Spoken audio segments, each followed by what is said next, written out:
La quarantaine de Tonton Pagou. Épisode 18. Qui est Tonton Pagou? Bonjour tout le monde.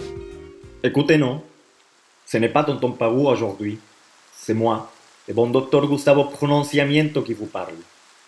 Tonton Pagou est indisponible, il n'est pas visible, encore moins audible. Il s'excuse, c'est la vie, non? On va vous dire, s'il vous plaît, mais en langage diplomatique, qu'il était victime d'un léger refroidissement, mais que tout va bien.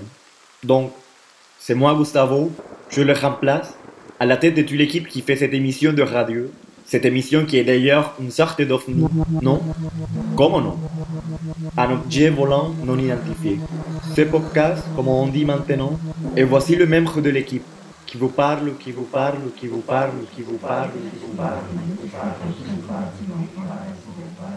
Bonjour, c'est Alice, au pays des confinés. Moi, je suis la vidéaste de l'équipe, alors maintenant, je filme les écrans. Bonjour, moi c'est Thomas Gomez. Je fais la communication de l'émission. J'envoie aux radios les différentes émissions que nous produisons et puis je les diffuse sur notre site internet. Enfin, je balance tout ça sur les réseaux sociaux, Facebook, Instagram, YouTube, etc., etc. Bonjour, c'est le Yann. Je nous fabrique l'émission et je nous charcute des bouts de son. Salut, je suis la nouvelle stagiaire, en confinement comme tout le monde, mais j'avoue que j'ai pas tout compris, hein. Mais bon, je m'accroche. Bonjour, je suis la voix. Toute la voix, rien que la voix. Je lève la main droite et je dis « je le jure ». Je suis Ella, la récitante, la déléguée du tonton absent. Salut, moi je suis Christine Del Molina, ou encore Cricri Martien. Moi, ma partie, c'est la programmation artistique des soirées. Je m'occupe aussi de la gestion administrative et financière, des demandes de subventions. Mais c'est vraiment pas ma tasse de thé, hein. Voilà toute l'équipe, hein. Nous nous sommes dit, mais c'est qui c'est Tonton Pagou? Est-ce qu'un être unique ou une hydre à mille têtes? Un personnage de roman ou une bande dessinée? À quoi il nous sert le Tonton Pagou? À nous les confinés? Est-ce qu'il nous fait rire? Est-ce qu'il nous fait pleurer? Est-ce qu'on lui est indifférent? Et voilà le témoignage que nous avons recueilli. Tonton Pagou est un humain qui a du goût. Dans sa chaudronnerie qu'il a réinvestie depuis quelques années déjà, il ne vous dira pas depuis combien de temps, sans en dire trop sur son âge. Il teste, expérimente, réinvente. Oui, son truc à Tonton, c'est de concocter des recettes pour son chat, Pacha, avec qui il cohabite. Tonton Pagou se prend pour un magicien. Moi, je suis concepteur de concepts alimentaires, sauveur et novateur, marmonne-t-il lorsqu'il cuisine. En rachetant la chaudronnerie, son concept était de faire de cette usine désaffectée un lieu de rencontre, de paroles, de couleurs et de sons. Un endroit pour les artistes qui n'ont pas d'endroit, de tout horizon, vous voyez, pour la réflexion et l'expression, avait-il dit au banquier lors de sa demande de prêt.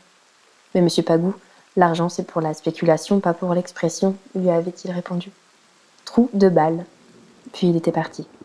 Trou de balle est l'insulte favorite de Tonton Pagou. Ce n'est pas un homme violent, non, il n'est pas agressif. Il n'est pas non plus vulgaire, mais c'est un ronchon. Alors lorsque quelqu'un lui semble injuste, malhonnête ou simplement gratuitement méchant, il ne se gêne pas de l'envoyer paître. Il ne baffe pas sur les gens comme Pacha, mais il n'a pas pour autant sa langue dans sa poche. Oui, selon Tonton, tout peut et doit être contesté. Son avis, il le donne. Pour lui, la vie ne vaut d'être vécue sans avis.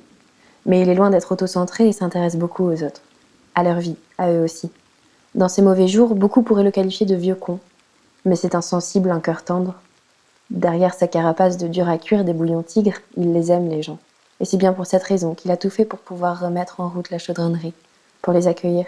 Il y en a eu du monde dans son chaudron, du danseur traditionnel hongrois à l'astrophysicien américain. Il s'est nourri des savoirs, des histoires. Il a interrogé, regardé, écouté, chuchoté, parlé, pleuré, chanté, dansé, hurlé, et évidemment beaucoup ronchonné.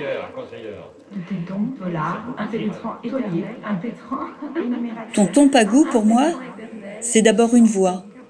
Chaude, profonde, poétique, impertinente, espiègle, questionnante. Une belle voix humaine, qui va à la rencontre des autres, qui tisse des liens, qui ouvre des lucarnes sur le monde, mais aussi sur de petites pépites de vie qui sont à notre porte et qu'on ne voit pas parce que trop pressés, trop conditionné. Tonton Pagou, il est complètement fêlé. Mais comme dirait l'autre, il laisse si bien passer la lumière. Impétrant éternel, débutant de rejoindre sur l'acropole, locataire fauché qui mérite. Derrière la voix de tonton Pagou, il a l'esprit d'un enfant cherchant les réponses à ces infinités de questions. Les rayons du soleil tombent sur ses cheveux et lui donnent la couleur d'un citron, entre verte et jaune. Il a plusieurs voix qui viennent, d'hommes et de femmes, qui viennent d'ici et d'ailleurs. C'est pourquoi tonton Pagou en a plusieurs, de la plus jeune à la plus vieille. Son discours s'est nourri de ses échanges avec ses semblables. Ses chroniques relatent le chant d'oiseaux et les plaintes laissées sur son répondeur. Voilà, c'est la vie des jeunes. Je ne les connais pas, en revanche, c'est la connaissance entendue à travers sa voix qui me fait très sûr qu'il est doué. La tranquillité coule de son expression, son silence est sa plus grande force et sa disposition à écouter le cultive. De plus, l'amour qu'il donne à son chat fait que ses qualités en suscitent d'autres. Alors, devinez-vous qu'il y est? C'est facile, c'est un être né de la pureté de la nature. Son accent porte l'élégance et la beauté, lesquelles sont enviées par d'autres. Cependant, la luminosité dans sa voix cache son côté sombre. Compositeur, interprétant, Qui est donc tonton Pagou?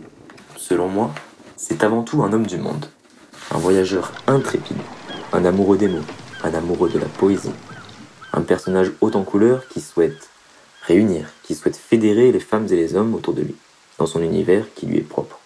Dans sa solitude qui est la sienne, il est à la recherche d'un peu de chaleur humaine. Quoi de plus normal, me direz-vous? Il souhaite réunir des personnalités parfois très différentes, mais qui ont en revanche toutes quelque chose en commun.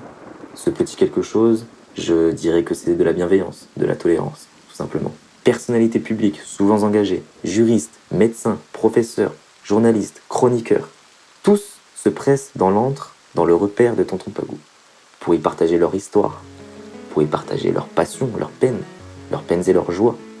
Enfin, tout ce qui fait la vie de chacun. Ils y partagent leurs drames aussi. Car oui, la vie n'est pas un long fleuve tranquille. C'est une montagne à gravir, comme nous l'a si bien dit Charles Roguimbaud.